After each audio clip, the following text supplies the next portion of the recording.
Welcome to another PFF grade release show. Max Chadwick alongside Dalton Wasserman going over all the biggest storylines, grades, and stats that you guys need to know from a wild Week 4 of college football. Dawn, we are talking about 7 games today, the most we've ever done in a review show. And frankly, we had to talk about 7 games. There's probably even more games we could have talked about today because of how insane this past weekend has been. Yeah, wild is an understatement. We could have easily stretched it to 8, 9, 10. And not only did we get some of the best games that we're going to see all year, I thought we saw some of the best individual plays that we're going to see all year. You're going to see some of these plays that we saw yesterday on the highlight reels all year. Just a spectacular 2 days. Honestly, we had 2 great games on Friday as well, and well, one of them's great for most people. I know that kind of hurts a little bit, but no, I mean just a spectacular day. If every Saturday is like that, look, it's a season of chaos, and it is just getting more chaotic as we get into this. And I'll tell you what, you got top teams with flaws, you've got ranked teams that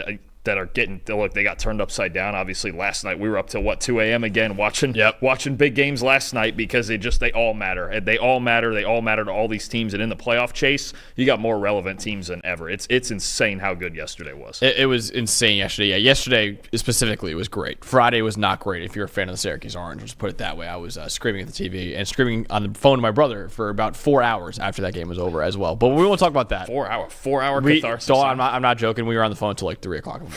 Just like screaming about the same thing over and over. It was frustrating, to say the least, to be a Syracuse Orange fan this past weekend. But we're not talking about that. Maybe we'll talk about it later. But the first game we're going to talk about is a really great way for Michigan to get back on track. Number 18 Michigan beating number 11 USC 27-24 in this game. Let's go over the highest graded players from this game. Let's start off with the winning team. That is the Michigan Wolverines. Their highest graded player, Dawn, was easily Josiah Stewart. 95.8 grade. He was fan-freaking-tastic in this game. Derek Moore, his edge partner at number 2 at 87.3. Jair Hill, 85.5. Will Johnson at 84.6. And Rayshawn Benny at an 82.6. And let's go over to the USC side of the ball with their 5 highest grade players. Jalen Smith, number 1 at 83.8. Eric Gentry, number 2 at 83.2. Gavin Meyer at a 74.3. Jacoby Covington at 73.9. And Anthony Lucas at a 73.5. Dawn, 5 highest graded players for each team are all defensive players. It really was the defensive game for both of these squads. But for you, what was the stat that really told the story of this really, really close, tight game that Michigan ended up winning? Well, we came into this knowing, especially with Alex Orji at quarterback, that there was a contrast of style here, right? It's at USC has Miller Moss, and they're trying to throw the football to Deuce Robinson and Zachariah Branch and all the receivers. And you had Michigan, they were going to run the ball just about every play. I believe Orji only threw the ball, I think he had 7 pass attempts it was. And even down to the very end of the game, the last 3 minutes, they were running the ball. But the stories at Michigan, look, 300 rushing yards, 6.8 yards per carry. They just lined up and they played good defense, and they were going to run the ball until they couldn't anymore. And as long as they weren't down by 2 scores, they were going to keep running the ball. And I'll just roll it in with my most impressive here with Kalel Mullings. I mean, he's honestly been their most consistent offensive player all season. 159 yards yesterday, 100 after contact, 5 missed tackles forced, and an 82 rushing grade.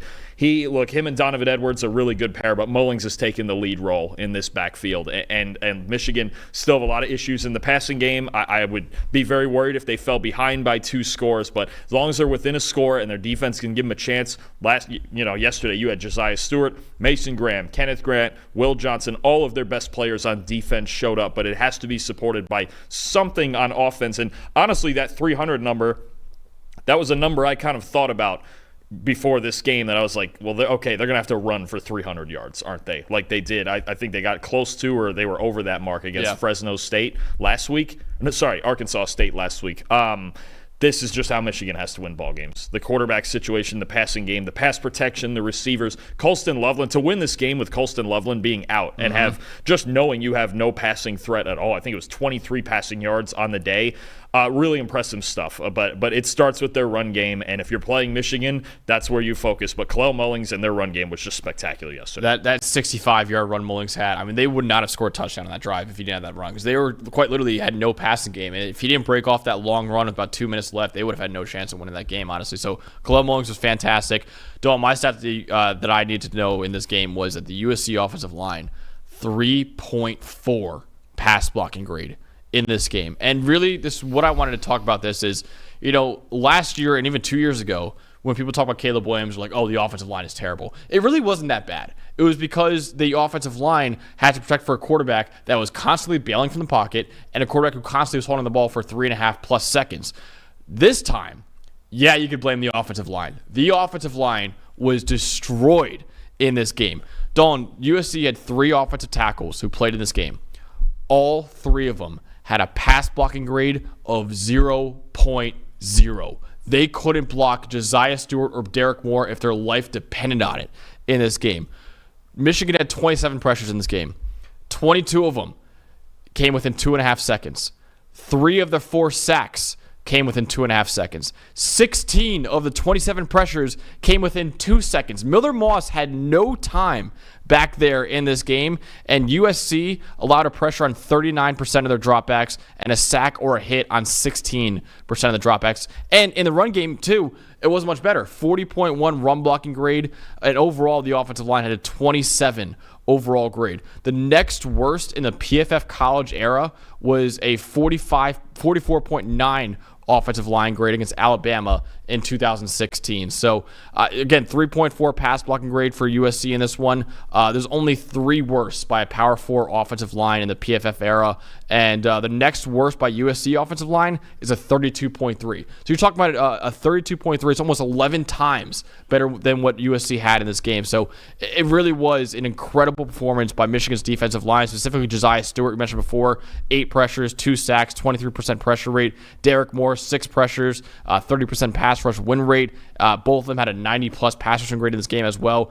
And it really was the Michigan edge defenders dominating, and the USC offensive line, specifically the tackles, couldn't do anything. And really, it was impressive that, Kenneth Grant and Mason Graham, you would think if the defensive line's going to dominate, it's going to be those two. No, it wasn't. It was Josiah Stewart and Derek Moore that were the best players on the field, not the 2 defensive tackles that might be first-round picks. Yeah, and I mean, those 2 did a nice job, too. I thought, especially in the run game, USC really, it took them a while to find anything in the run game. But considering that pass protection, and I know they lost the game, but they did not lose this game because of Miller Moss. Do we have any doubt that Miller Moss is an NFL quarterback in some capacity? I mean, to bring them down, to get him a lead in the last 5 minutes with pass protection like that, gutsy throws under pressure all day. I think that's one thing we have to do here first. And he graded right around a 68, but we have to commend Miller Moss for the effort that he gave. And I know the pick 6 to Will Johnson was bad, but even then, to come back after that pick 6 that made it 20-10 and still come down and score 2 touchdowns to take the lead in the last, 4 minutes it was? 3 minutes?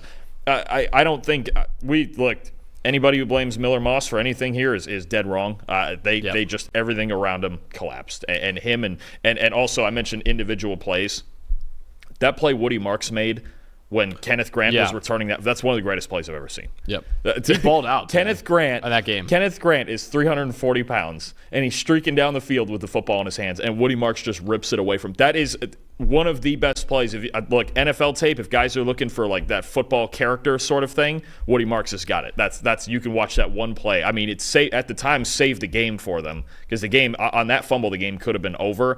I think there's Moss and Marks and some of the bigger names for USC put in a really valiant effort here, and they just didn't finish the game. And even making that huge comeback and not finishing the game, I think USC fans and anyone associated with the team is going to be hurting for a while. Oh, absolutely. And Woody Marks, like I said, 40.1 run blocking grade for the offensive line, and Woody Marks is still breaking off runs in that game. So he had a really, really good game. Miller Moss is fantastic as well. Again, we have an interview with Miller Moss that just dropped a couple days ago.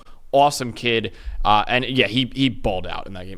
Not balled out, but he played his heart out. I think if I redid my quarterback list, at least for the Power 5, probably the whole country, I think he would have to be in the top 10. Yeah, I would absolutely agree. He is just an absolute gamer, and he's super accurate. He's tough as nails. I mean, I can't say enough about Miller Moss. They just need to get better in the trenches. Really quickly, Dalton, does your opinion of Michigan change after this? Do you think this is like a playoff contender now, or how do you think about Michigan? I mean, it's going to be harder to beat teams like Ohio State and Oregon like this, because Oregon's more complete on offense and Ohio State's just more complete in general, especially defensively, than USC. USC, this was the game, and a lot of the people, anybody who was picking Michigan to win this game said, well, this is USC's first Big Ten game, and it's in the big house, and they got to get used to Big Ten trench play. Well, that was true. That was true. But teams that are more used to that style, how does this work even against teams like in Iowa or somebody like that, where they already play that style of ball? So look, Michigan, I think to make the playoff and to get to 10 or even 11 wins, they still have to find a passing game. They have to find something. But this is the blueprint. This is what they're going to have to do. And you mentioned that defensive line. They're in that small circle of teams that we could say maybe have the best defensive line in the country. So far, they've been showing, and Josiah Stewart especially. That looks like a first-round pick, doesn't it? They may have 3 first-round picks on their D-line. Yeah, shout out Marcus in the chat. He said, this is the Michigan defense I thought we'd see against Texas. Yeah, this is the exact defense we thought we'd see against Texas. This is why when we previewed them in our season preview, we said, hey, listen, the offense has a lot of question marks, and it still does. But this defense is a national championship caliber defense, and they proved that in this game against USC. So, yeah, Michigan, shout out them for getting back on track with a 3-point win over number 11 USC. Next game we're talking about is a top 15 matchup between Tennessee and Oklahoma and Eli's Volunteers. This is why Eli's not in the studio right now, Dawn. He's down in Knoxville partying his ass off after a dominant Tennessee victory, 25-15 over Oklahoma in this game. Let's go over the highest graded players from this game. At number 1 for Tennessee is edge defender Joshua Josephs at a 94.3 grade. Number 2, Dante Thornton Jr. at a 91.3. Elijah Simmons, the defensive tackle, at an 82. Dramod McCoy at an 80.8. And Keenan Pili, the linebacker, at a 73.8. And let's go over to the Oklahoma side of the ball for their 5 highest graded players in their loss to Tennessee. Number 1 is edge defender Trace Ford at a 90. Robert Spears Jennings at a 76.4, the safety. Dominic Williams, the defensive tackle, at a 74.5. No defensive tackle Grayson Halton at a 71.9. And Connie Walker, the corner, at a 71 in this game. Dawn, for you, what was the stat that told the story in Tennessee's victory? Well, it's a good week to be a defensive lineman, isn't it? Yeah. Jeez, we got the week of defensive linemen, and I'll tell you what. Not even Pierce either. Not even Mason Pierce. Graham. Not even the guys we thought would be top 5 picks. It's like, no, other guys are showing up. Pierce did a nice job, too. I think he had a 77.4 overall grade. I mean, he did a nice job, but I'll tell you what, it's about this Tennessee defensive line and the depth and their dominance over this Oklahoma offensive line. As a unit, Tennessee's defensive line graded an 87.2 overall. I mean, they have just got so many guys. Pierce, Josephs, Tyree West. I mean, they've got just guys for days right now. The depth that they've built on this defensive line is one of the biggest stories in college football right now, because it was a huge question we had. What do they have on defense besides James Pierce? What do they have in the pass rush and run defense? Actually, they're incredible. You're going to get into that in a second. They are just fantastic in the trenches, and they're figuring things out on the back end. And look, Oklahoma, we had a feeling this was going to be a bit of a struggle for their O-line and their offense. I thought Tennessee would put up more points in this game, but to actually see them win a game of this style, Oklahoma's defense is really, really good too. Let's not forget them. They fly to the football, and you see it there with their 5 highest graded players. That's a really good defense, and Tennessee found themselves actually at a game played at a pace that Oklahoma probably preferred, and they still came out the better team. I think right now, we said it last week, we'll say it again. Nico Iamaleava and James Pierce have not put up superstar performances yet, and Tennessee's winning anyway. So there's more of a ceiling here to go with this Tennessee team. Legitimate playoff contender. Oh, yeah. I think with the defense the way that it's playing now, and we know how loaded Tennessee is on offense, if they can just get a little more of the explosive plays going, this is a real threat. Like, they have Georgia and Alabama on their schedule. They're a real threat to beat either or both of them, honestly. And it's because their defense and their defensive line especially is playing like this. It's so scary because in our preview of Tennessee, we said almost the opposite. We're like, hey, if Nico and Pierce aren't on their game, they're in trouble. And it's been the opposite. It's like, no, they're not on their game, and they're still dominating teams out here. So my stat that tells the story, Oklahoma, Dalton, 49 offensive grade in this game. That is the worst in the PFF era for the Oklahoma Sooners since we've been doing this since 2014, so the last decade of college football. The second worst grade was a 56.2, also under Brent Venables. I believe that was last year, actually. And Dawn, Oklahoma's highest offensive grade this year is a 65.4. Lincoln Riley, in his 5 years as Oklahoma's head coach, had 2 games that were that low in his 5 years there. I understand that Brent Venables is a defensive-minded coach, and yeah, the Oklahoma defense has been great so far. And Lincoln Riley is obviously an offensive mastermind. But at the same time, this is not a good look at all for this Oklahoma offense. They were negative -0.5 EPA per play, third worst by an Oklahoma offense in the PFF era. 2022 game against Texas and the 2014 bowl game against Clemson were worse. 3.4 yards per play as well. I understand they benched Jackson Arnold, and he wasn't playing great, don't get me wrong, but he has no chance back there. I almost don't even think it's his fault at all. I think the offensive line has not been helping out at all. They were the lowest graded O-line in the Power 5 entering the week, lowest receiving grade in the Power 4 entering the week as well. This supporting cast for Jackson Arnold might be the worst in the Power 4 right now, and they are getting dominated on that side of the ball. I don't think he should have gotten benched, honestly. I wouldn't have benched him. I don't think he's the problem in this offense at all. I just think the supporting cast at Oklahoma is that bad right now, and you saw it in that game. It's a team just grasping for straws, honestly, because, and they were better against Tulane, but even back when they played Houston, who's been really struggling, and they only scored 14 points on offense. Look, you start to look at this Oklahoma offense and just go, what is the answer? And look, it's everything. And look, Arnold wasn't good yesterday, and whether he deserved to be benched or not, they're just looking for a spark, honestly. That's all they're looking for, is just anything that can ignite them. But look, the receiving core just feels like Deion Burks and everybody else. The offensive line, I assume after this game, is still the lowest graded unit in the Power 5. Yeah. There is not one singular answer that's going to fix this Oklahoma offense, and they've got an absolute gauntlet they have to run through in the SEC. I don't know what the quick fix is here. I mean, they just need the players they have to play significantly better. No, I really don't understand either, Dalton. But what is is there one player that really stuck out in this game for you, the most impressive part of this game? I'll get away from the D-line for a minute because I've been talking about them all week. And I'll go right back to it after you're done. We're going right back to it anyway. Let me go in the secondary for Tennessee, too. We'll stay on defense. Jermon McCoy at corner, 4 targets, no official catches. Gave up 1 2-point conversion late in the game, but the game was already in hand at that point. An interception, a pass breakup, an 84.3 coverage grade. I think McCoy is the type of guy, obviously they lost Kamal Hadden in the draft this past year.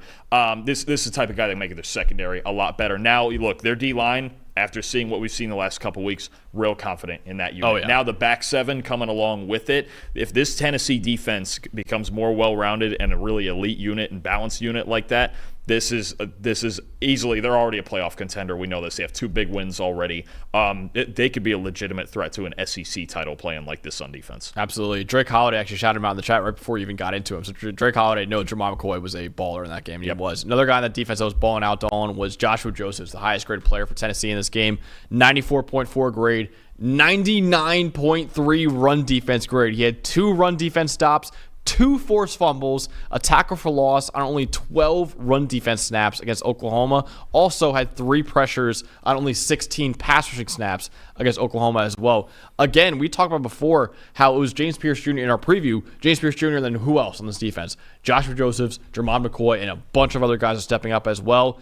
And if Pierce starts to get it going a little bit, this is a terrifying defense that you have to go up against in Tennessee. And Joshua Josephs was absolutely fantastic against Oklahoma in this game. So, once again, Eli's Volunteers. Eli picked the right team, it looked like, far. Oh, man, they are dominating everyone they were lined up against. 25-15, they beat Oklahoma in that game. And that was a 10-point game. It honestly felt like a lot more than that, honestly. It felt like once Tennessee went up by 2 possessions, like, oh, this game's over. There's no way Oklahoma can come back from this game. Dalton, another one that was an absolute blowout last night.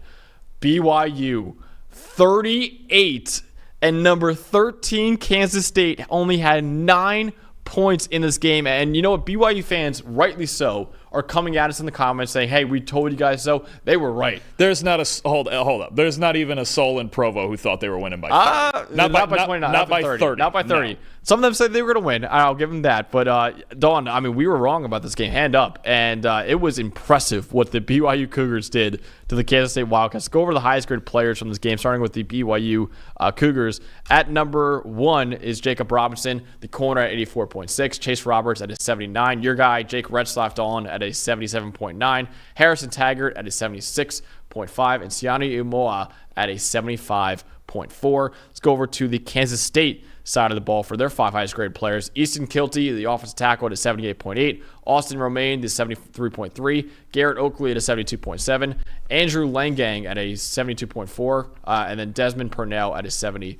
1.6. So, Dawn, for you, what was the stat that told the story? And honestly, this is the most shocking result of the entire weekend, in my opinion. It's gonna be one of the most shocking results of the entire season.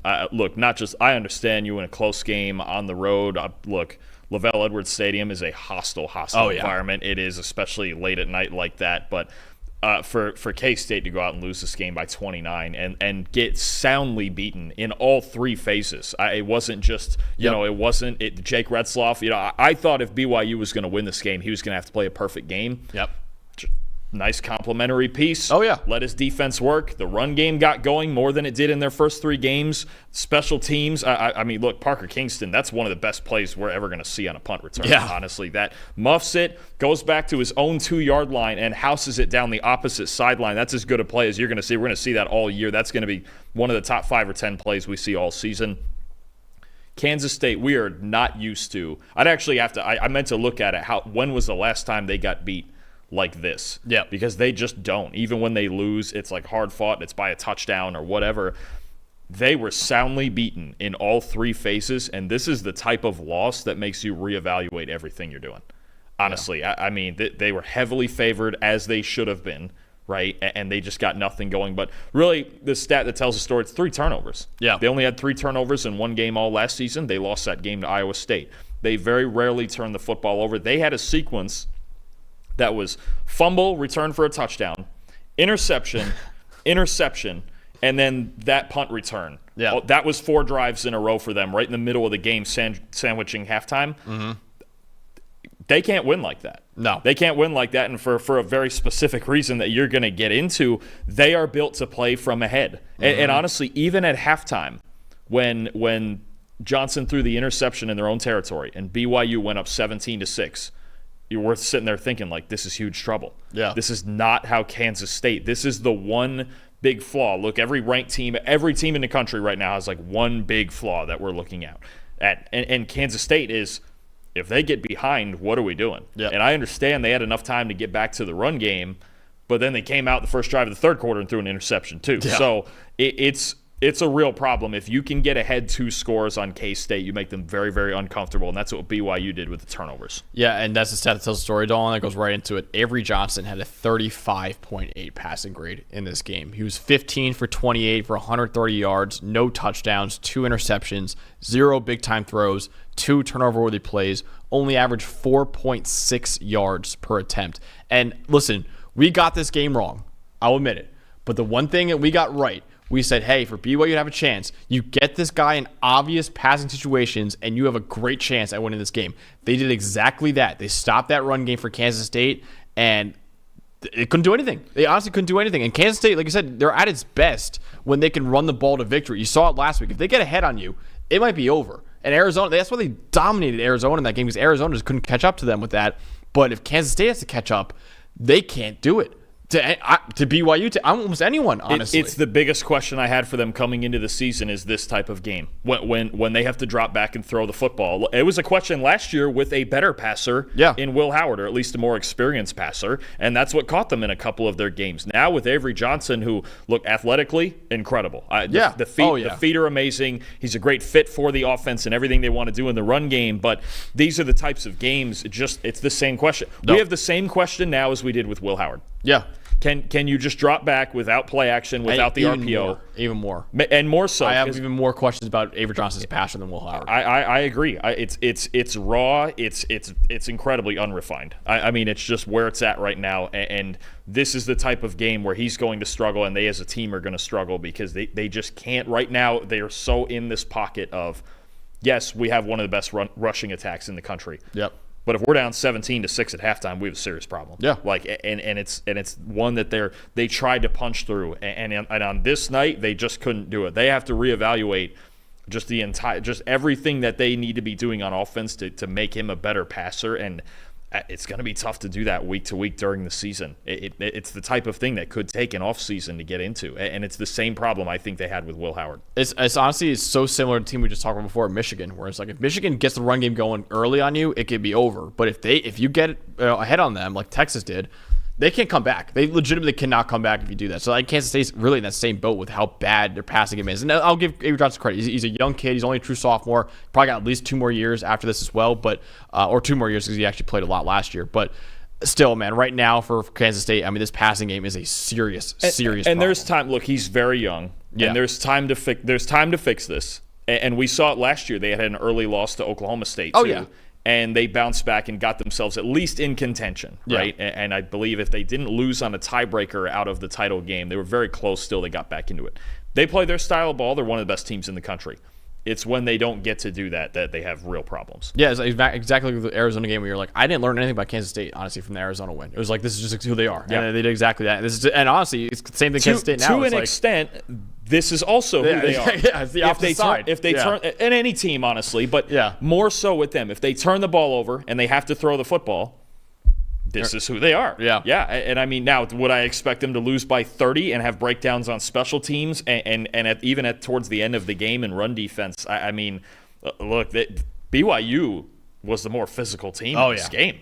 Which is shocking to say with K-State. I mean, they have to go back to the drawing board a bit. There's still time to recover from this, and Johnson is so young that this was bound to happen once or twice, but it's a big loss. This game kind of turned the Big 12 a little bit upside down. It absolutely did. And listen, we're talking a lot about Kansas State right now, and obviously so because they're a top 15 team that got blown out by an unranked team. Dalton, let's give some love and give some roses to the BYU Cougars. What was the most impressive part about their game? Absolutely. I'll narrow in on one thing in a second, but the most impressive part first is that, again, it's not that often that a team, especially at this level, gets wins just in all 3 phases. BYU, I'll tell you what, they play that well-rounded football all year, they're going to win a lot of games. Yep. This is not just the first 3 weeks they were scratching by defense. Obviously, they played Wyoming and another soft opponent, and they got a grinding win against SMU, and Retzloff was kind of the center of their offense. This level of balance in all 3 phases, that's a different football team. That's a different BYU team than we saw the first 3 weeks. And all of a sudden, if they play like that, maybe they won't play that well every week because that's just crazy good the way they played last night. But now we're on to something with BYU, right? This was the prove-it game, and they proved something. I'm going to go to their linebackers, very specifically Harrison Taggart and Jack Kelly. And they had a couple other guys play some snaps, but those are the 2 main guys. I talked about how hard it is to play linebacker against Kansas State, right? BYU's linebackers in this game put up a 76.3 overall grade together. That is the second highest against Kansas State since 2019. Wow. Only one game. Actually, again, last year's Iowa State game for K-State. That's the only game higher. It's one of the hardest offenses in the country to play linebacker against. Iowa State is great at linebackers too. Caleb Bacon, and you're talking about so much influence, guard pulling, option, Avery Johnson flying all over the place. They were terrific in this game. This is as good as you can play linebacker against K-State, and it made all the difference in the world. Again, I think last year, the cumulative grade for linebackers against K-State was like a 42 or something, and this group of guys, Taggart and Kelly especially, Taggart at a 76.5, Kelly at a 70.1. Terrific game considering the opponent, and it was a huge reason K-State for the run. There's a lot of yards that they got, but there wasn't a whole lot of explosive for K-State, right? And even when they were down, say 17-6, few good runs, but nothing that was game-changing, right? And they were just, I'll tell you what, too, BYU was just spectacular in the red zone. They were unbelievably good down on the goal line. I mean, they just were the more physical team, and their linebackers, to me, were a big part of that. And the juxtaposition of their linebackers against Arizona's last week, I mean, the Arizona's linebackers were having a lot of struggles last week against this run game, and BYU's, that's a great point. They really played well. Another thing on the offensive side of the ball, BYU, I think did a great job and what I thought really is the strength of this team going into the year, pass protection. They were elite in pass protection in this game. 91.7 pass blocking grade for BYU in this game. 6 pressures allowed on 23 pass blocking snaps. Bruce Mitchell, 0 pressures allowed. Waylon Lapuaho, Connor Pay, and Caleb Etienne, 1 pressure allowed each. Those 6 pressures, also, Dalton, they were the only times that any BYU pass blocker was beaten all game. And if you're wondering what I mean by that, really, you can beat the offensive lineman or whoever's blocking you and still not get a pressure because the quarterback gets rid of the ball that quickly. But we still chart that at PFF. If your lineman gets beat and he doesn't allow a pressure, it's not a win for him. Those 6 pressures, though, those are the only times they were beat all game. So BYU's offensive line and the pass pro in particular was a strength of this team last year, and it was a major strength in this game against Kansas State. And it goes back to your point about physicality. They were the more physical team against Kansas State in this game, and they dominated pass pro. And only, I just had to look at it, only a 30% blitz rate on BYU pass plays. And they didn't throw the ball that much, only 23 dropbacks. But I was wondering if K-State would ratchet up the pressure because their 4-man rush in this game against the O-line and against Retzloff was the one mismatch that we saw pregame in BYU's favor. Now, they couldn't get to the blitz stuff a whole lot because they were behind all night, and then BYU starts running the ball and all of that. But, yeah, they got to be better in the pass rush. If they're only going to rush 4, they got to be better than they were last night. This all the way around, offense, defense, special teams, one of the biggest wins of the year. Obviously for BYU, for any team, one of the best wins of the year, one of the most well-rounded wins of the year. There's not enough we can say about BYU's entire football team. They play like that or something like that every week, we start talking about them a lot more. I think to Jake Retzlaff, shout out to him because obviously the motivation of that graphic of you having him that low, and now, it's working out. Yeah, look, I get him, quarterback, anyone. You can name anyone on this team, and they played well last night. It's as sound a win as you're going to see all year. He suits up, puts his shoulder pads on, puts his helmet on right before he runs out of the tunnel. He's like, I'm going to prove Dalton Wasserman wrong today. And honestly, listen, I respect guys. I love it. I've mentioned this with Dylan Raiola. I've mentioned it in a few other games. I respect guys who understand the situation and the assignment. And he did.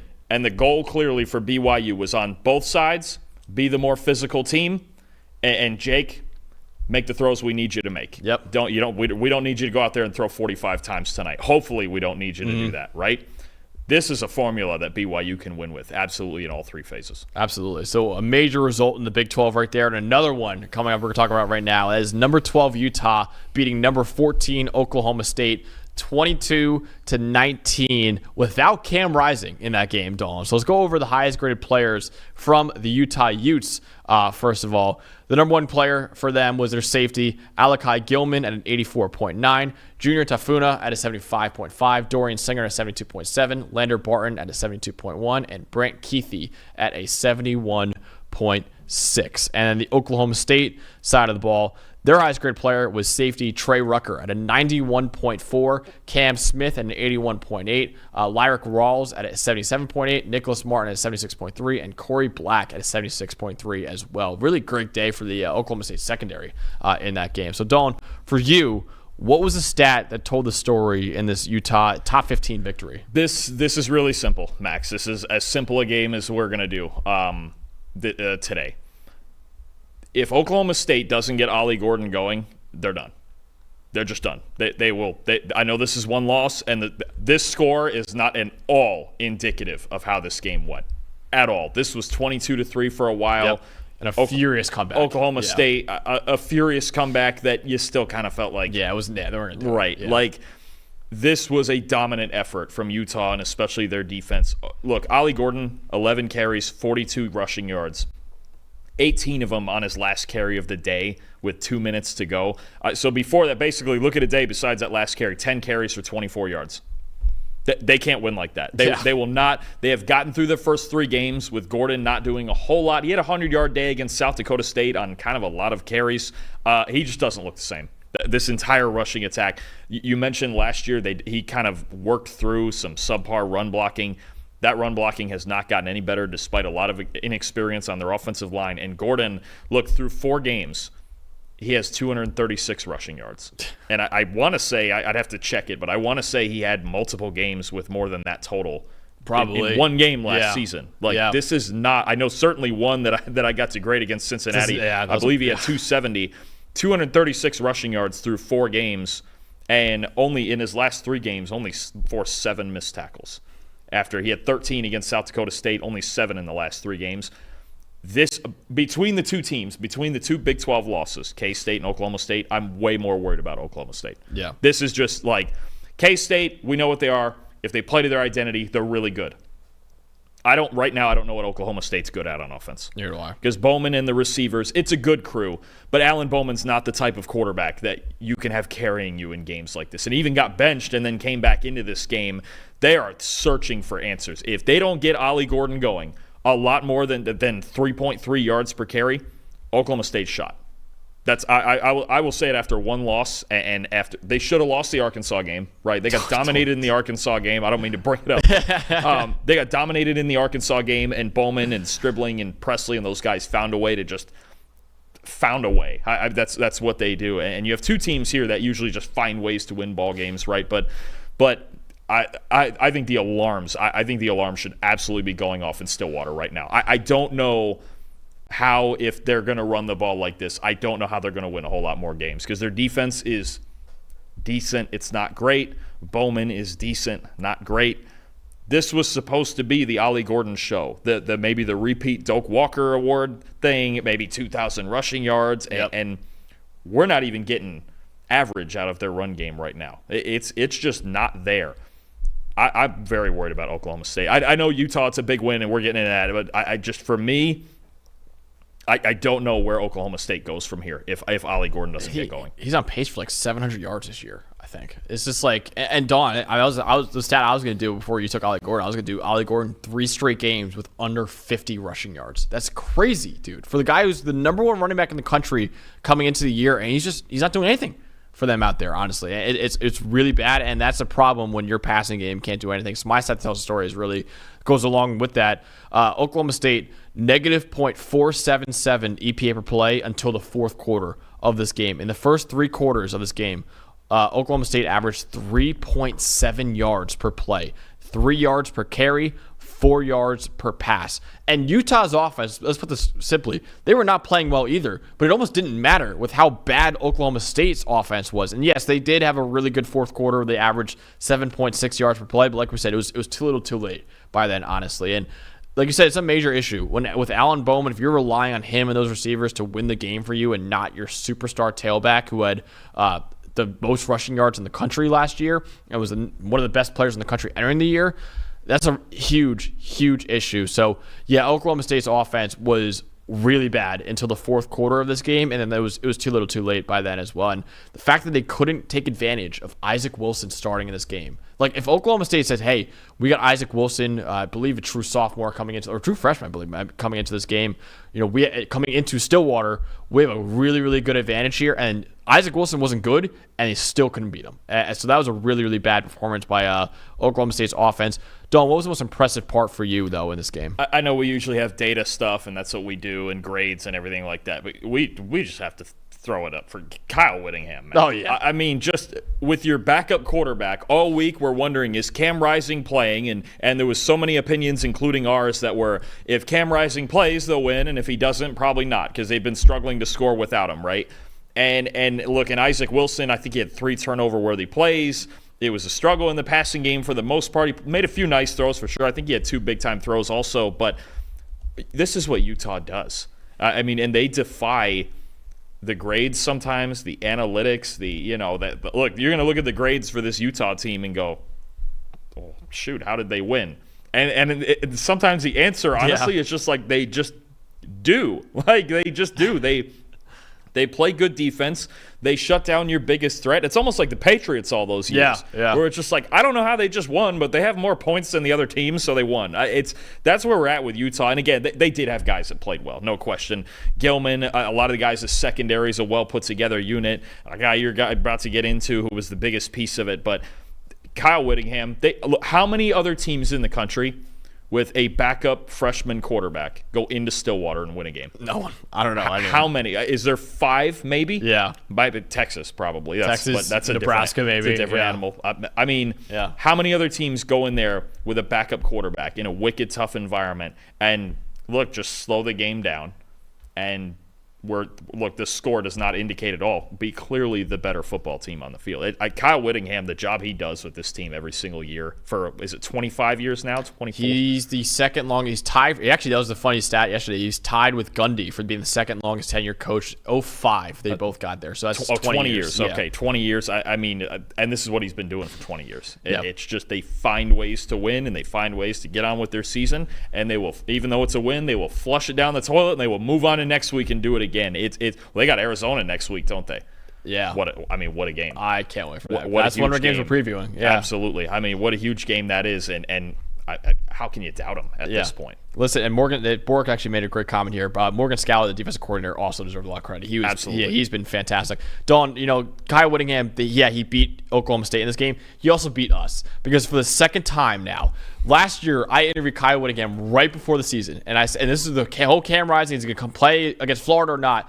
And I said, Coach, is he going to play? And he's like, I'll tell you what, Max, he's 50-50 for Florida. And I was like, all right.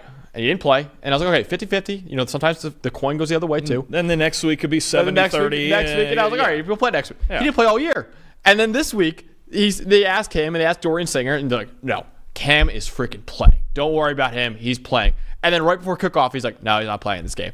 This guy holds his cards close to the chest better than anyone else. He's the best poker player in college football by a mile. So Kyle Whittingham, I love it, man. I hate it for our sake because we don't know what we're previewing when we don't know. But it also, that's a great advantage for them. It's like, hey, they don't know who could play quarterback in this game. So last year he did it where he said, Cam's 50-50 for week 1 and they didn't play all year. And then this week it's like, yeah, no, Cam's going to play. No, he's not going to play, actually, right before kickoff. So I love Kyle Whittingham. It's pretty hilarious how he's able to fool us all these times. So we should have learned from last year and we didn't.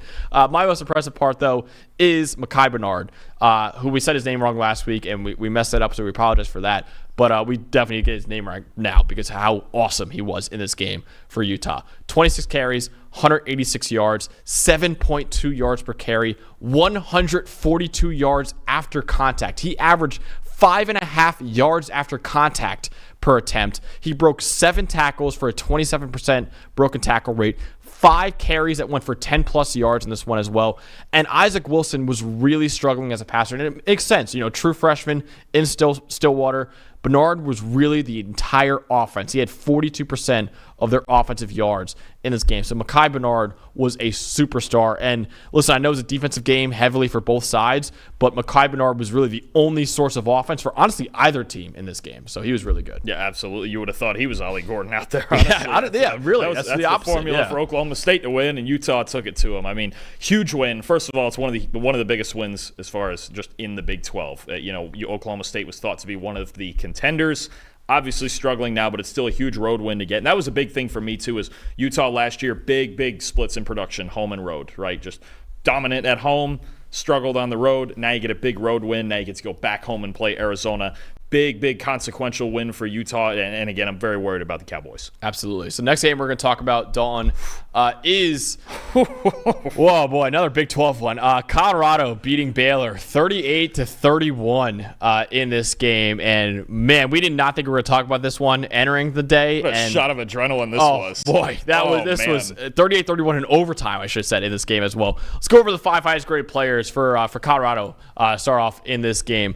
First one is the hero, Shedeur Sanders, 86.4, completing that Hail Mary with no time left to tie the game. Travis Hunter, 84.5. The cornerback, Travis Hunter, 84.5. Nakai Hill-Green, the linebacker, 82.8. Shane Cokes, the D tackle, at 74.5. And the wide receiver, Travis Hunter, at a 74. So the corner and receiver, once again, is one of the 5 highest graded players for Colorado at both of them. For Baylor in this game, Hal Presley, the wide receiver, at 78.8. Lorando Johnson at 71.7. Monterey Baldwin at 70.6. DJ Coleman at a 70. And Steve Litton, former Syracuse great, and we could have used you, Steve, on Friday night, but he graded out to 69.7 in this game. I can't with you. Dawn, I'm still not over it. Let's go over the biggest stat that told the story, Dawn. What really told the story in this barn burner of a game? What a spectacular football game it was, and I'm gonna let you get the fun part this time because you know what, there's a story here developing. Okay, Colorado in this game, look, it's ugly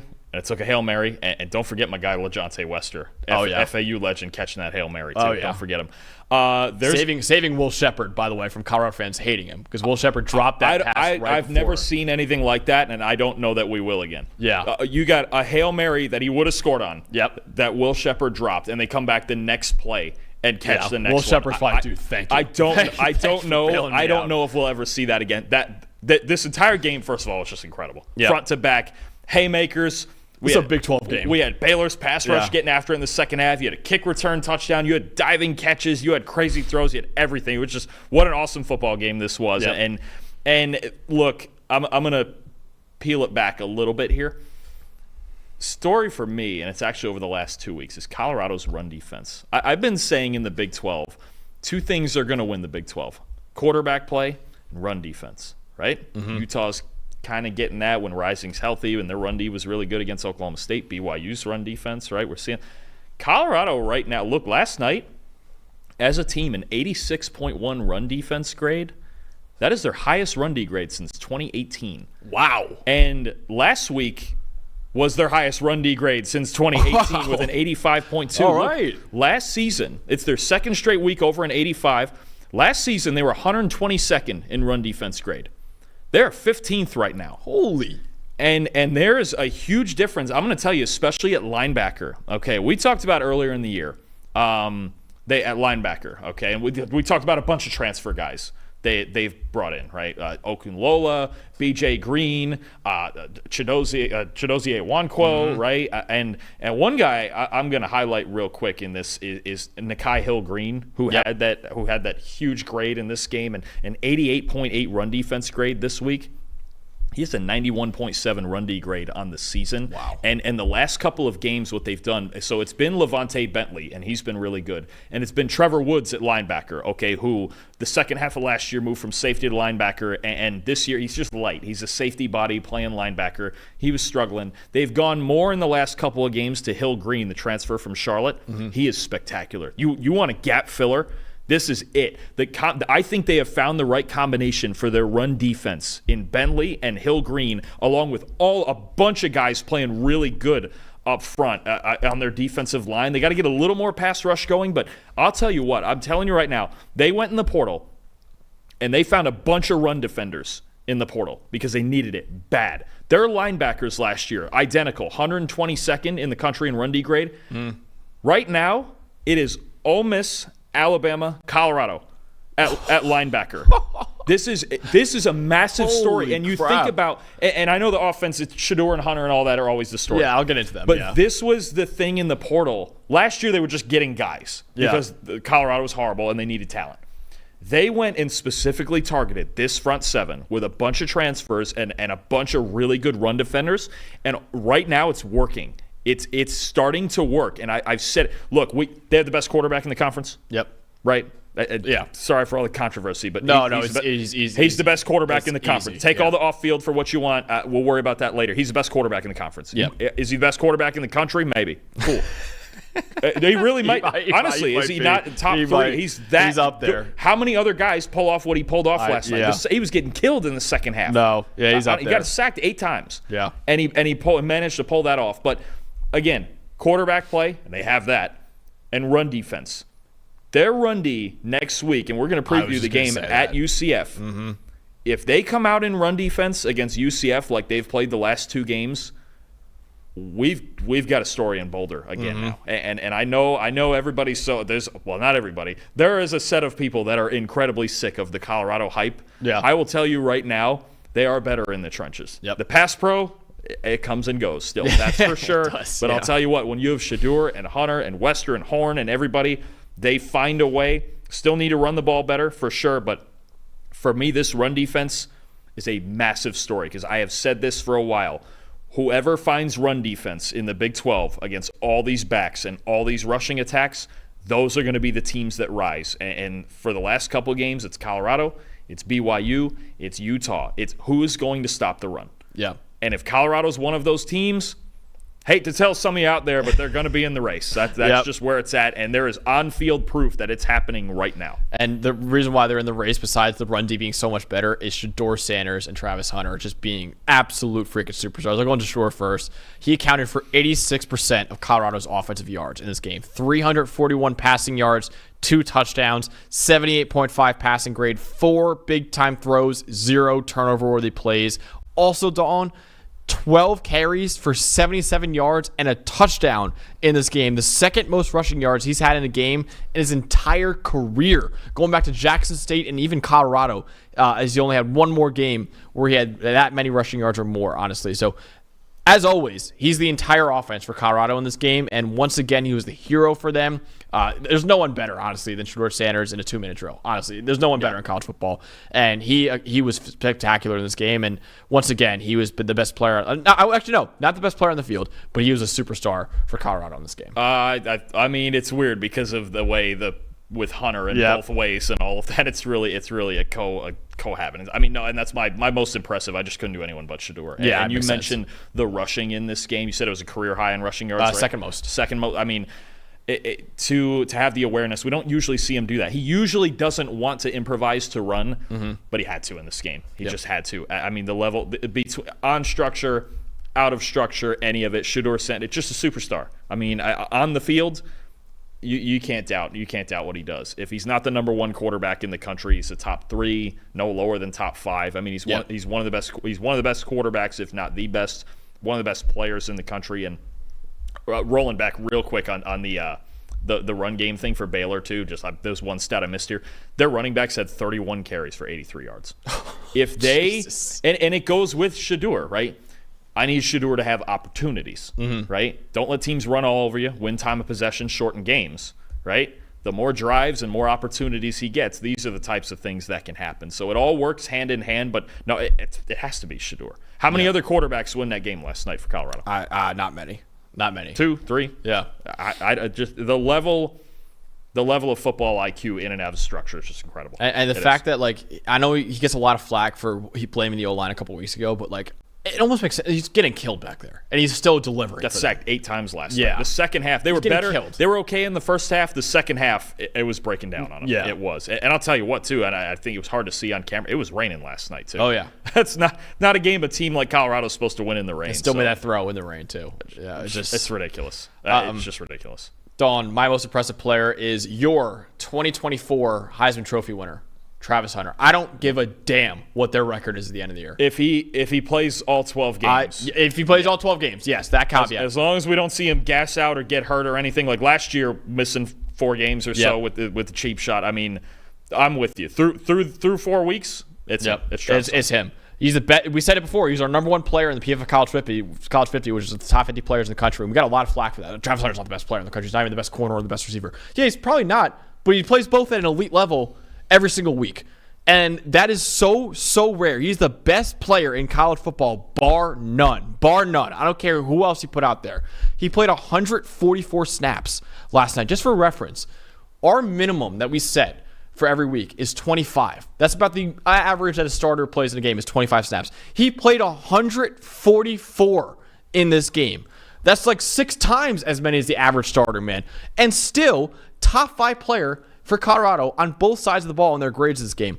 Also, he forced a fumble on the goal line that sealed the victory for Colorado in this game. So this guy's not just a great cover corner and not just a great athlete. He's a physical football player. He hasn't missed a tackle all season, Dalton, on 15 attempts. Yeah. He hasn't missed a tackle. Oh, you want a Heisman moment. There it is. 84.5 defensive grade, 74 offensive grade, 7 catches for 130 yards on 10 targets. And Dalton, they didn't target him once in coverage last night. 0 targets on 25 coverage snaps and still had 2 coverage stops. And if you're wondering, okay, what is he going to look like at the end of the year? What are these stats going to look like?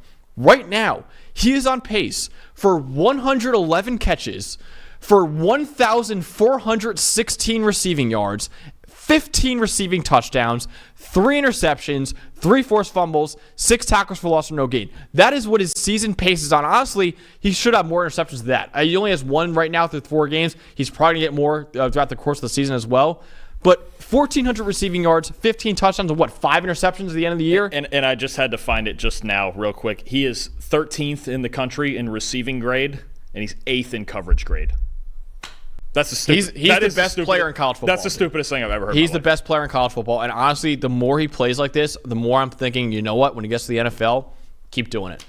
Yeah. Keep doing it. He could do it. I mean, he's Superman. He quite literally is Superman out here, man. He's only been targeted on 10.6% of his coverage snaps as well.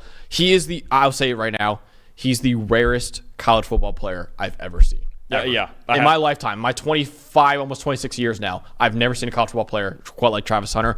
Again, I don't care what their record is. I understand the voters will, and that's probably why he won't win the Heisman. I don't give a shit what Colorado's record at the end of the year is. He is the Heisman Trophy winner. He is the best player in college football. If he plays all 12 games, anything like this, anything close to what he's done the first 4, yeah, it's a wrap. I'm with you. And I think if he plays all 12 games like this also, oh yeah, they're going to at least make a bowl game.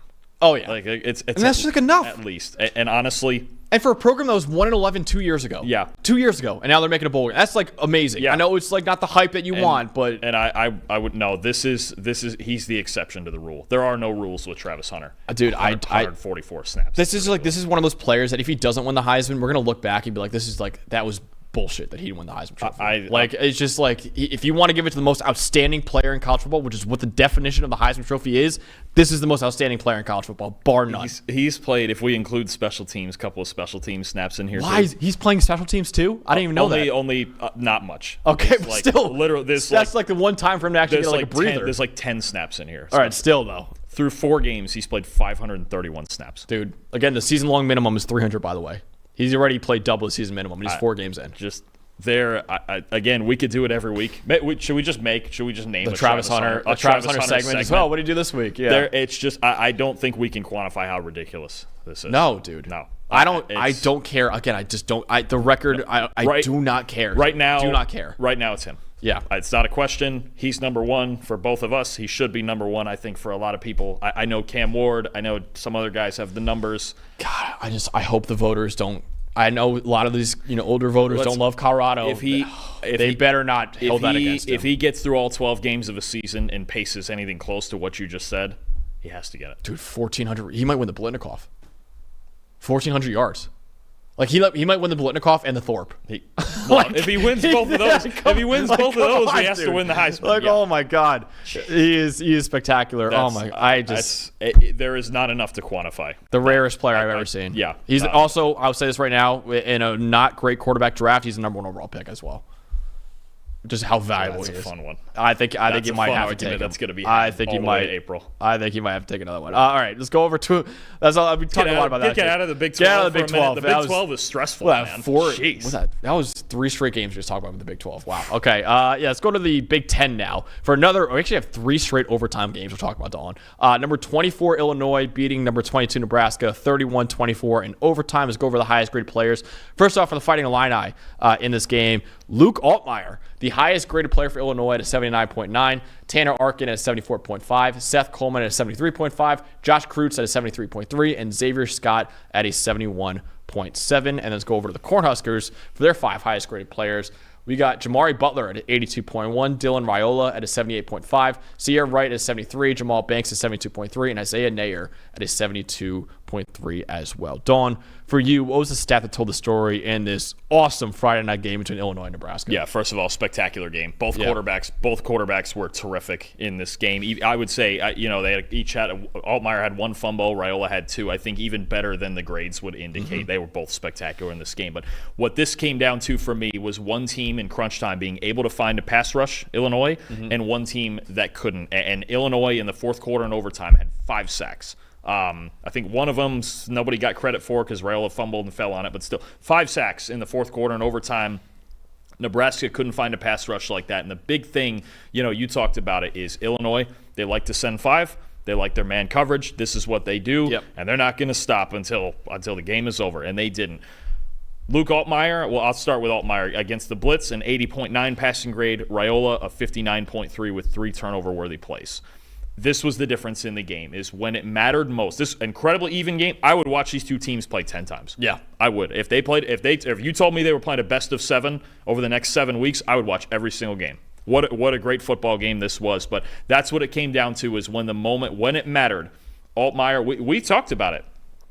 Which quarterback was going to stay more composed? And we picked Nebraska by a hair. Nebraska was at home. Raiola, he didn't lose his composure necessarily, but the one play that would have won him the game, really, and back-to-back, that sequence, when he missed that throw in the end zone with about 3 minutes to go, and then Nebraska missed that field goal, you were like, that's a tough throw to miss. And he made almost every other throw on the night, and he missed that one throw, and Altmaier just threw all of it through the road environment, just kept us cool. Yep. And I think that was just the difference. I could feel it even without the numbers as the game was getting late in the game into the fourth quarter, obviously in overtime when Illinois they were bringing the house and the stunts and everything up front, and they got 3 sacks on Raiola and 4 plays, I think it was, in overtime. Yeah. I mean, it was like a 4th and goal from like the 40-yard line or 50-yard line. You could just feel Illinois' pass rush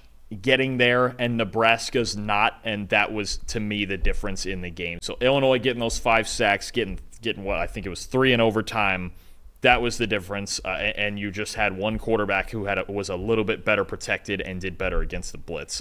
A great football game, though, and both guys played really, really well. Yeah, and Don, this is a stat that you actually had originally, so I want to give credit to you for finding this. But this is a crazy stat. This is my stat that tells the story. Excluding penalties and kneel downs, Illinois had 3 plays that got negative yardage in this game. They averaged 6.7 yards per play against Nebraska. They had 95 more yards than Nebraska. And what was an even game overall? They still had almost 100 more yards than Nebraska. Only 3 penalties for 20 yards, too. So it wasn't even like penalties. I know I excluded penalties in that, but it wasn't like they had a lot of penalties either. They stayed ahead of schedule on offense. They didn't put a lot of pressure on Altmaier in this game. And the offense on 3rd and 4th down had manageable situations there as well. I was really impressed by Illinois just staying on time, staying ahead of schedule. Because Dylan Raiola, listen, Altmaier played great. Dylan Raiola is capable of making the throws to get you back in the game. Altmaier is a really solid quarterback. I don't know if he was behind schedule. I don't know if Illinois would have won this game. But the fact that they were able to just stay ahead of schedule, get manageable situations on 3rd and 4th down, not even play that many 3rd and 4th downs either, that was what I thought really won this game for Illinois, just staying on schedule on offense. And it wasn't to the differential of USC, Michigan, but Illinois, just by a bit, was the more physical team in this game, too. You could just feel like, especially as the game wore on, they ran the ball a little bit better, staying ahead of the chains. And look, I think Brett Bielema's got to be thrilled to hear that. 3 negative plays for an entire game. That's insane. That is spectacular. And only 3 penalties, too. And only 3 penalties. Yeah. Look, Illinois, their offensive line is much better. I talked about in the preview, J.C. Davis and Melvin Priestley. Yep. Big-time additions that have changed this football team. And their offensive line is night and day from last year. And it makes the difference for Altmaier. My most impressive is Luke Altmaier. It has to be. Right now. And what's funny is he was one of the harder evaluations. When I watched all of the Power 5 quarterbacks over the summer, he was one of the hardest ones. Because I'm watching it and I'm like, this guy's like pretty good, especially when he's kept clean, but he's never kept clean. And there was so many sacks in his tape last year. I mean, he got knocked out for the season eventually because he got sacked and he hit his head on the turf and he got a concussion. And it was just hard but when I watched him, I'm like, he's not that bad. He's not a turnover machine. No. He's like reasonably accurate. He's reasonably mobile. Like, this guy could be like a B plus quarterback. Right now, they're keeping him clean, and he's excelling big time. Clean pocket passing grades right now. Jackson Dart, Luke Altmaier. 93.5 in a clean pocket. Wow. If you don't get to him, and we're going to – now we have to preview Illinois-Penn State. Oh, yeah. The matchup in that game, I'll say it 2 days ahead of time, is Illinois' offensive line against Penn State's pass rush. Yep. If Abdul Carter and Denai Dennis Sutton get there, Penn State's going to win. You leave Luke Altmaier clean and you give him enough time to just make the right throws and see the field, he can hurt you. He can hurt you big time. He's hitting 76.3% of his passes in a clean pocket. Wow. He's just like nailing a regular completion percentage, not adjusted? Regular. Wow. Adjusted. You want adjusted? What? 89.2. Holy shit. I mean, look, you give him He's time. hitting 9 out of 10 throws on target. He's hitting from 9 a clean pocket. From a clean pocket. He's hitting 9 out of 10. And he only in the Power 5, only Dylan Gabriel's better than that. Oh man. You get this guy in the pocket, throwing to Zachary Franklin, throwing to Tanner Arkin, throwing to Pat Bryant. This is getting to be kind of a legit offense here, and it's going to take. Look, Penn State's pass rush. It's going to take that level to stop this offense. And I'll tell you what, if Illinois gets to running the ball like they did reasonably well in this game, Penn State's got a problem because Luke Altmaier is on fire right now. When he's kept clean, he is making all of the right throws. Has to be the most impressive for me. In a great quarterback duel, he made just a few more plays, maybe even just 1 or 2 more plays than Raiola did, but their pass protection, you're going to go into it now, their pass protection too, I cannot tell you the level of difference in their offensive line play from last year and this year. Brett Bielema's done just such a great job. Unbelievable job, honestly. And Altmaier in that environment too, at Nebraska, like he went in there and was calm. He doesn't have a pulse. Yeah, if impressive. he's back there in a clean pocket, there is no pulse. He is calm, cool, collected. He's hanging out playing 7-on-7. Absolutely. The Illinois offensive line was, for me, the most impressive part. They averaged 4.7 yards per carry in this game. A lot of that due to the offensive line. And Luke Altmaier just mentioned it. his average time to throw down was 3.05 seconds. Usually, the average for a quarterback's around 2.5, 2.6, 2.7. He was holding on to the ball for over 3 seconds in this game, and they still were protecting it at an elite level. Only surrendered 6 pressures all game on 35 dropbacks, and neither of the sacks that Luke Altmaier took were their fault. I believe it was charged to Altmaier for holding onto the ball for too long, for breaking the pocket, whatever. So neither of the sacks were the offensive line's fault either. Josh Kreutz, 77.2 grade. Didn't surrender pressure all game. 71.2 run blocking grade as well. 3 starters on that offensive line for Illinois earned a 65-plus grade. And really the most impressive part about this, Nebraska's defensive line a couple weeks ago won that game against Colorado. Shedeur Sanders was under pressure all game. He had no chance back there. So you came into it saying, okay, the Illinois offensive line has played great so far. This is their first real big test, though, and they passed it with flying colors against Nebraska. Nebraska's pass rush could not get anything against Luke Altmaier in Illinois in this game. So the offensive line for Illinois, I want to shout them out. They were fantastic, and I know Altmaier was great, and he probably won them that game, but I think the offensive line is right there with them for winning that game for Illinois. It's hand in hand, because that was the biggest problem last year. Is it really in all phases, they could not function up front last year, and it was killing Altmaier. Here, I just wanted to find it real quick. As a team pass blocking grade, last year they were 117th in the country. They're up to 41st this year. And this is with two big jump. This is with 2 new tackles. They're legitimately above average now in pass protection. After last year, they were horrendous. I mean, they just you could feel it watching them. It was like Altmaier doesn't have a chance back there. It was one of the hardest evaluations I did all summer, because I was just like, I need to see this guy behind an offensive line, like a good offensive line. And props to also the same, you mentioned Kreutz, and that same interior 3 that came back and is playing a little bit better. But again, the addition of those 2 tackles, and as good as they're playing, that's one of the most improved units on any team in the country this year, is Illinois' offensive line. Do we know how hurt Priestley is? I know he got hurt in that game. Did he not come back in? I think he might have come back. Okay, I thought he turned an ankle or something and came back in. Okay, good. Yeah, because he's been spectacular all year. And I could tell you already, whichever one of us has Illinois' offense, that's the easy. If you want me to take it, I'll take it. That's the easy matchup. It's like the UCF Colorado. It's the easy matchup. Is the run D. Yeah, this is the easy matchup. It's just it's that easy. But no, big props to Illinois and Brett Bielema and their offensive line and everything they're doing up front, because that's one of the biggest just unit jumps in the entire country. Also, I want to shout out too, because we mentioned in the preview, their man coverage against Nebraska was lockdown. Lockdown. So they did a great job locking down those receivers as well. So last game we're talking about, though, last overtime game, 3 overtime games we're talking about today. The last one we're talking about is number 7 Missouri going down the wire with Vanderbilt, 30-27, pulling it out in this game. Let's go over the highest graded players in this game, starting off with the Missouri Tigers. At number 1 is Armand Membu at a 78.1, Chris McClellan at a 76.7, Dalen Carnell at a 76.3, Christian Williams at a 76.2, and Marcus Bryant at a 73.9. And then go over to the Commodores side of the ball now. Diego Pavia at an 83.9, Colby Taylor at a 72.3, Christian James at a 71.4, Eli Stowers at a 71.3, and Randon Fontenette at a 70.3 to round it out for the Vanderbilt Commodores. Dalton, really kind of a shocking result in this game. Vanderbilt's been really playing well all year, but what was the stat that told the story for you in this one? Okay, so first for the madness, because there's plenty to say on both these teams. But look, it's kind of a funky stat, and it's kind of like not that deep. But look, these 2 teams combined to miss 5 field goals. Yeah, that's crazy. And it just created all of the madness we love about college football. Honestly, Missouri missed 3 of them. Vandy missed 2, including the late one that eventually won Missouri the game. This was madness, and I think what you get is you got missed field goals, you got some weird stuff going on. I think the one thing you notice about Missouri in that graphic is you don't see Brady Cook, you don't see Luther Burden, you don't see Theo Weiss. They found a way to win, and first of all, credit Vanderbilt. This is a better Vandy team than we've seen the last few years. Diego Pavia, I'll tell you what. Clark Lee's saving his job. I don't know if Pavia's already got a nickname, but I might just nickname him America's quarterback. Yeah, I got to be honest. Is there a more fun guy to watch right now than Diego Pavia? I know there's better players, maybe not as many as we think, and we weren't sure if he what was he? He was the first guy at New Mexico State to win 10 games in 60 years, right? But you're still jumping to the SEC, and you're jumping to Vanderbilt at that. And he just turns around programs. That's all he does. That's apparently all he does. Yeah, he just turns around programs single-handedly. Seriously, I mean, I'll tell you what. There's probably some other teams that are going to go hunting for him because I mean, he is just gutsy as all Carolina hell. Panthers are going to take him number 1 overall. Turn him around. Maybe. Just hey, if you need a culture shock, you take Diego Pavia. But in all seriousness, Vandy is playing better than we expected. And again, and I said this through the first 2-3 games, Missouri has yet to play their best football. Yeah. They have not. Brady, they're missing throws. It's not always in rhythm. Their defense is good, but it's not like world-beating, right?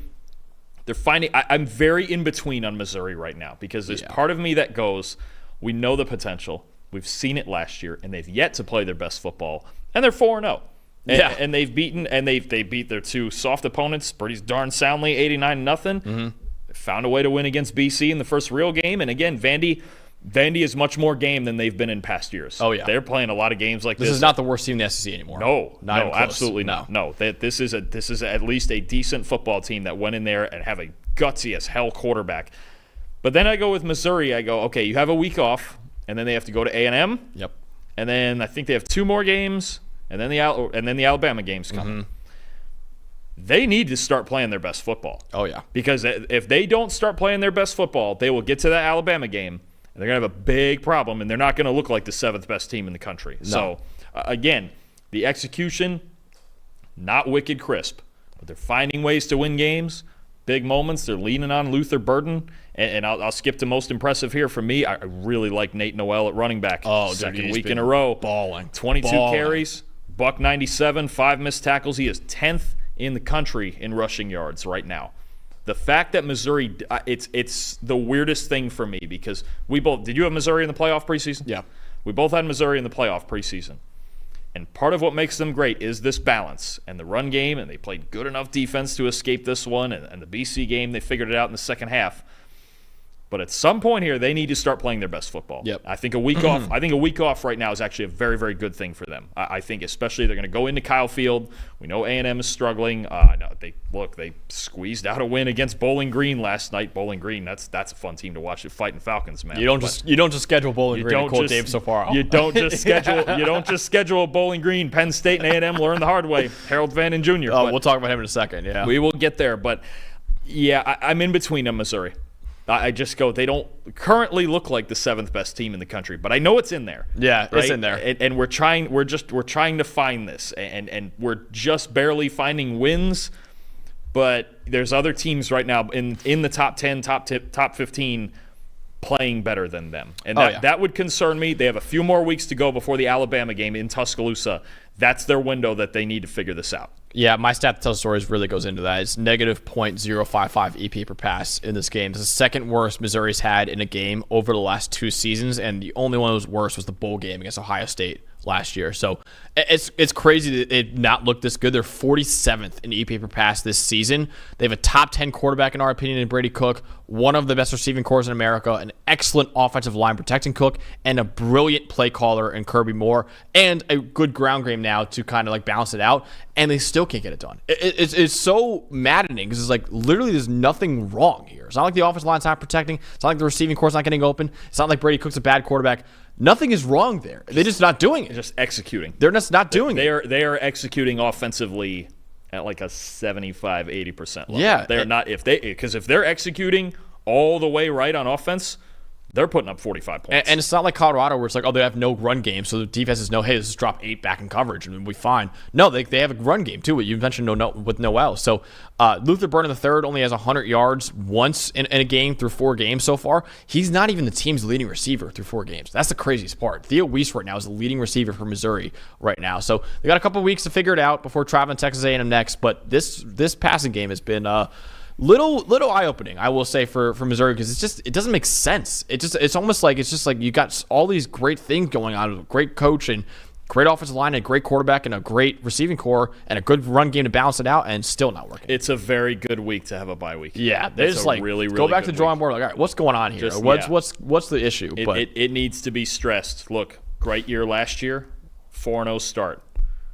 We very easily could have lost these 2 games. Oh, yeah. If Vandy's not missing field goals, if BC kind of stays on the gas in the run game and doesn't turn the ball over, I think it needs to be like there's moments where you go, okay, the really, really good teams keep improving after their wins. That needs to be Missouri right now because with Tennessee now looking the way they look, SEC is just disgusting at the top. The top 6 in the SEC So, I mean, we've got. I mean, 6 of the top 7 teams in the country are SEC. I mean, we were mentioning, okay, could we get 5 teams from the SEC? That would feel.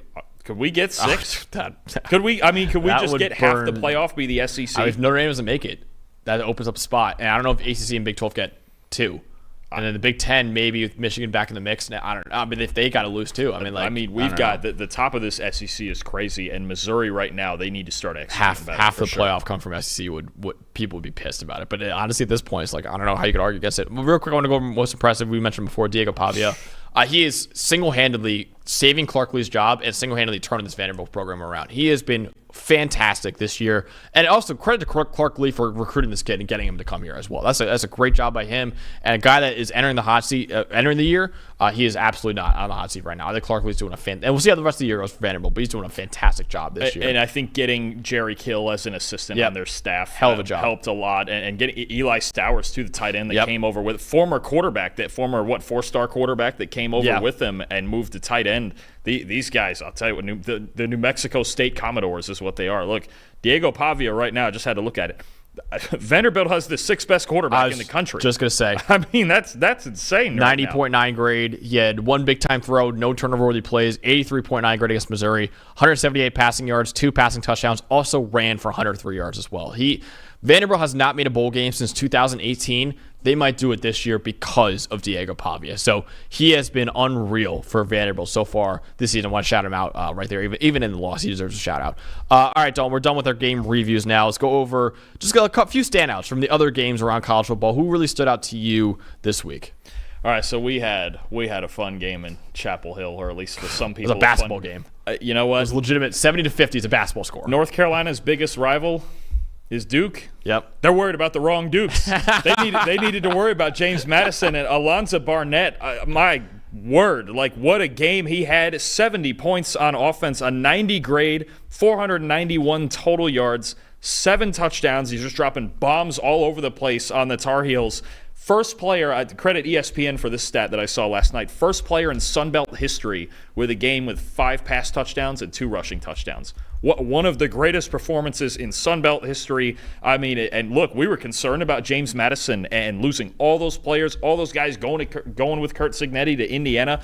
They just lit up North Carolina yesterday. They had 53 points at halftime.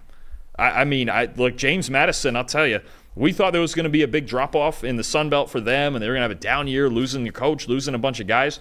They're gunning for a Sun Belt title is what they're going to be doing. We both picked Texas State. That's a really good football team.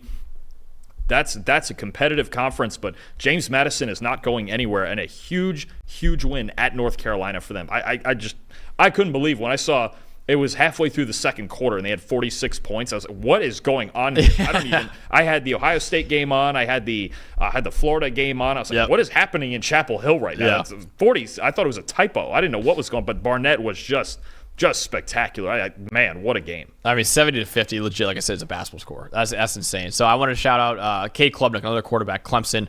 91.6 grade against NC State. That was 4th in the country this week. He was 16 for 26 or 209 yards, 3 touchdowns, 3 big-time throws, no turnover-worthy plays. Also had a 55-yard rushing touchdown as well. And Dalton, since week 2, he has a 94.7 grade. That leads all quarterbacks in America. He responded amazingly well after laying an egg against Georgia.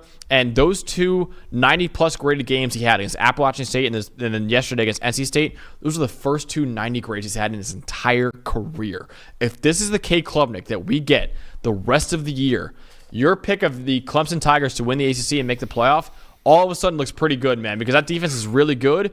And Cade Klubnik, I know he's getting a lot of flack, and even from us he's getting a lot of flack, but I'll give him credit. Over the last couple games, he has balled out for the Tigers. Absolutely. It's the biggest difference of playing some of those younger true freshman receivers, right? Clemson, this is what they needed. They were like, okay, where's the jump? Because we know our defense is really good. They start dropping 30s and 40s and 50s on teams. All of a sudden, they get back to looking like Clemson. This is the Garrett Riley, Cade Klubnik that we thought when he got hired last year. Yeah, this is exactly what we thought. And honestly, I thought watching last year and watching the Georgia game, I didn't think any of the blame should go on Garrett Riley. I just thought they weren't executing. Yep. You have a Clemson offense that's executing with the way their defense can execute, and Peter Woods didn't even play in this game. Yeah.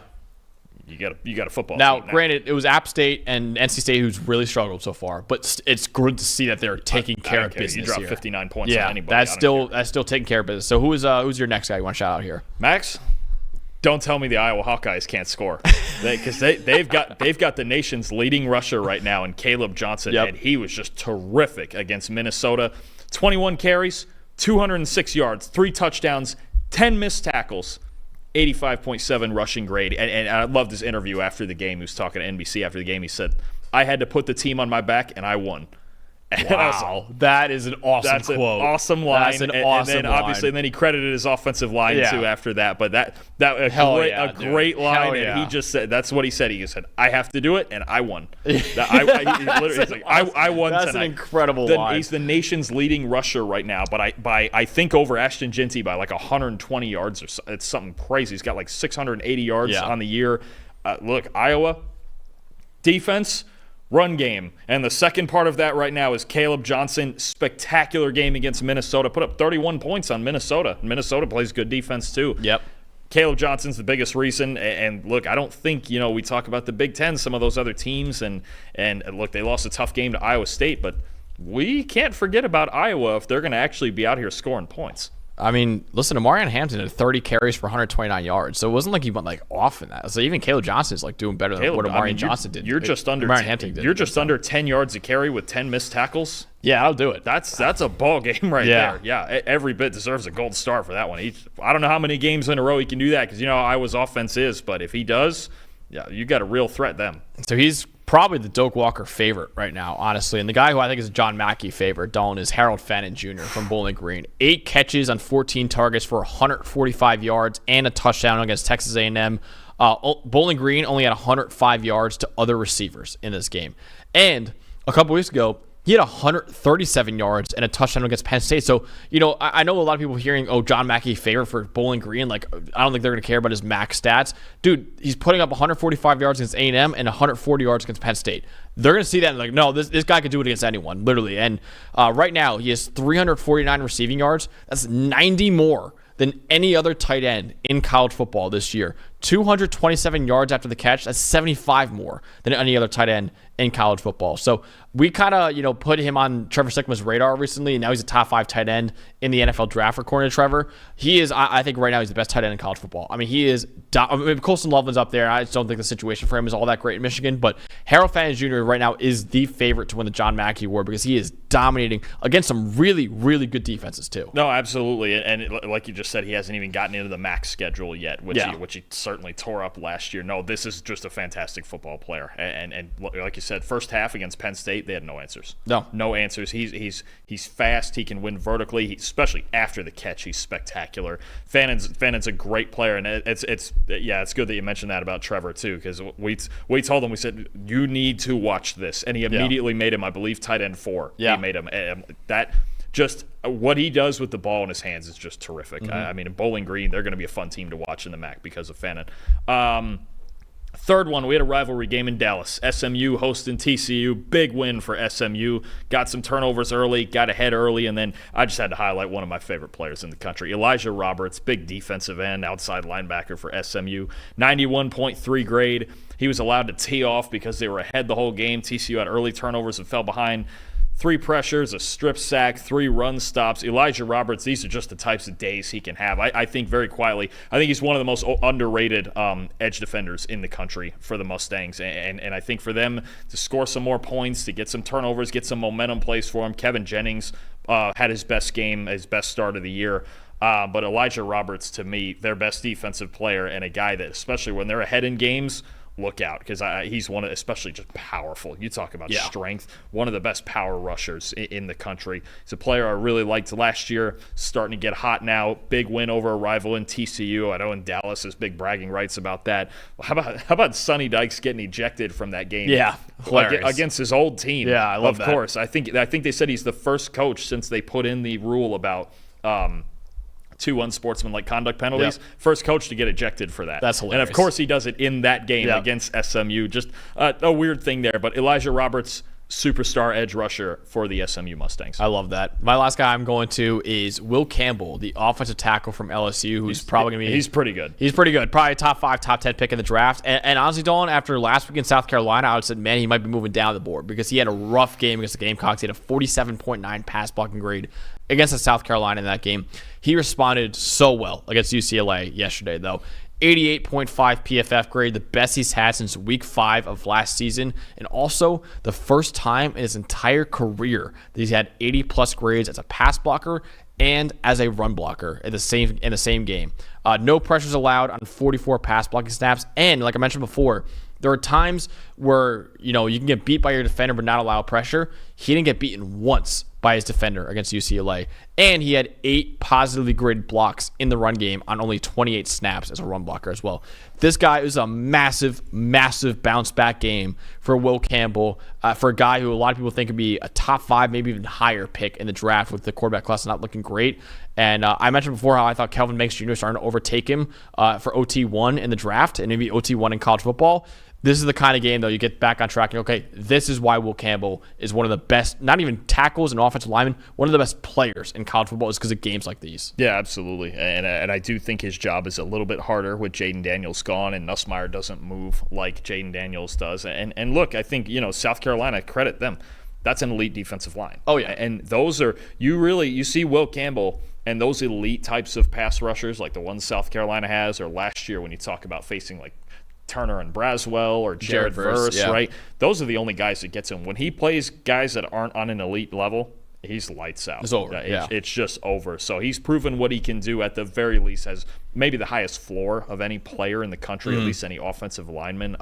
Just in some of those bigger games, let's see, you keep putting up the same thing, but no, great player still. I mean, one bad game doesn't ruin anything about what you're doing. So great game for him, good bounce back, and a good win for LSU. All right, Dalton, we got to do a couple more things before we go, and one of them is reveal the new PFF top 25 after a wild week of college football. So let's look at the top 25 teams in college football right now. Starting off with Texas still remaining at number 1, Georgia still at number 2, Tennessee, Eli's Volunteers moving all the way up to number 3 after beating Oklahoma this past weekend, Ohio State at 4, and Alabama at number 5. That rounds out the top 5, and it's over to 6 to 25. Ole Miss at number 6, Oregon at number 7, Missouri number 8, Miami number 9, Utah number 10, Penn State number 11, Louisville number 12, Michigan moving up to 13, USC at 14, LSU at 15, Notre Dame at 16, Clemson at 17, BYU at 18, Oklahoma 19, Kansas State 20,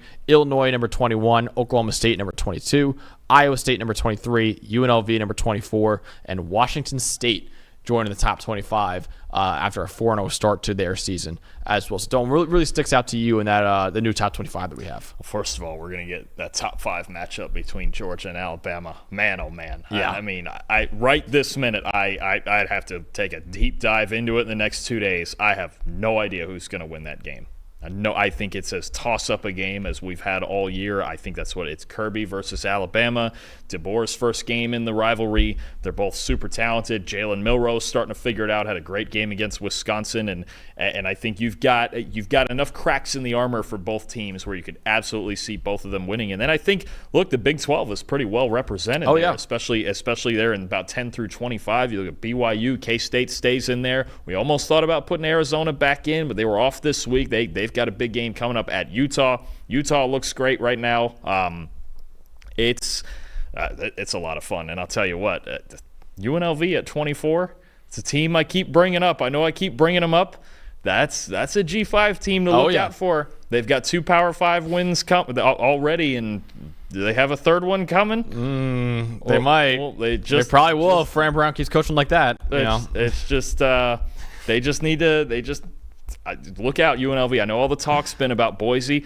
Navy beat Memphis. I know Memphis was a favorite for a lot of teams to get to the playoff. Navy beat Memphis this week. That group of 5 race is going to get a whole lot of fun, and UNLV might have a leg up on everybody else. The most awkward part about it is Washington State has to be an at-large. They can't be a group of 5 champion. Yeah, I don't know what happens. They're not in a conference. What happens if they go undefeated? They're an at-large. What do you do with that? Then you have to put them against the other at-larges. That's the awkward part, where it's like, I don't know. That's gonna be a little weird. It's basically a Mountain West team. Is that the nightmare scenario for the committee? That is a nightmare scenario for the committee. Yeah, because it's like what is it? It's like a half Mountain West schedule. Hey, but they beat Washington. They beat Washington and they beat Texas Tech too. So I don't know. I don't know, Jim. I don't know. I think Washington State. This is kind of a. They deserve it. By the way, I was looking more at their schedule and. Oh no, they deserve that 25. I think they have earned that. But I just go, what is the argument? If they run the table, do you just?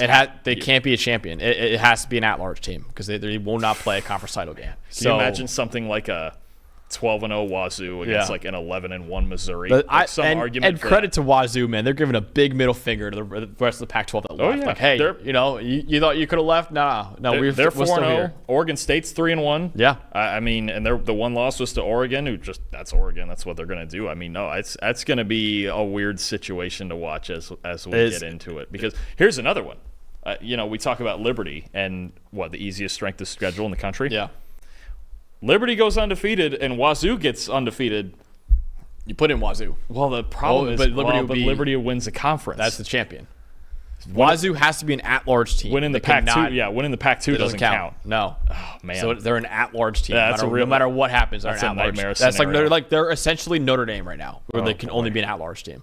That's rough. So yeah, they can't be 1 through 4. I don't think they would be anyways. But and then the few teams that fell out top 25: Northern Illinois, Arizona, and my Syracuse Orange, because Syracuse did not understand, hey, Stanford has one player that would be playing in the NFL, and maybe we should double cover him on the last play of the game on a 4th and 9. And they're like, no, let's play single cover. And yeah, Dalton, I don't know if you saw Fran Brown's quotes after the game. That's why my brother and I were screaming about, but he was like, oh, our guy had a 50-50 shot against Alec Iman. And I was like, nope, you did not. Very few guys have a 50-50 shot. Travis Hunter did not have a 50-50 shot against Alec Iman. You're telling me that the first-round pick has a 50-50 shot to catch that ball?